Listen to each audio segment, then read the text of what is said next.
Now, the third section of Tae Geuk Il Jang is the last section. It starts in a right front stance with a left reverse punch. The next technique is a high block.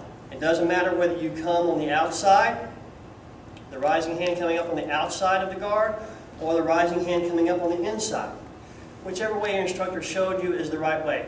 What I want to get across is the proper footwork to maximize the power at the end of that technique.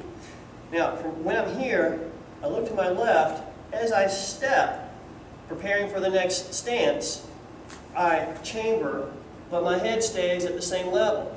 So this way, when I do the technique, power is not just coming from my shoulder and my hip, but it's coming from pushing off. So the power comes up from the floor, through my leg, through my hip, through my back, out through the technique.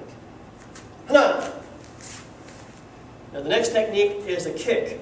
This kick should be done with the ball of the foot, not the toes. The other thing I want to say about this kick is if you watch a lot of Taekwondo stylists practice forms, they try to kick as high as they can. There's a philosophy that says if you can kick high with power and speed, you can kick lower with more power and more speed. And I don't necessarily disagree with that philosophy, but when you're practicing for forms, especially when you're focused on self-defense, you should be thinking about applications with each movement. That will help you do the applications when you're panicked.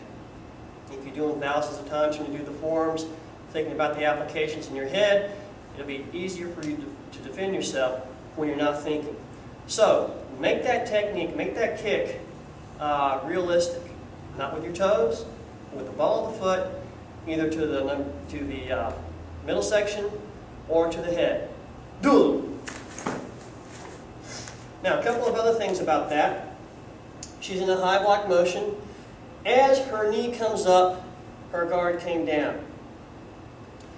As her knee came up to the chamber position, she hadn't committed her hip yet, because that's where the power comes from.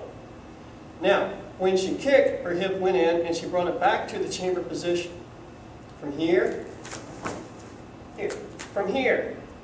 As she and I brought our legs back to the chamber position, the punching hand comes to the chamber position, and I've still got this hand guarding my center, so that as I step down, I've got my hips cocked, I've got my fist chambered, so that I get power from my hips, from the weight settling into the stance, from spinal rotation, everything ending at the same time to maximize power.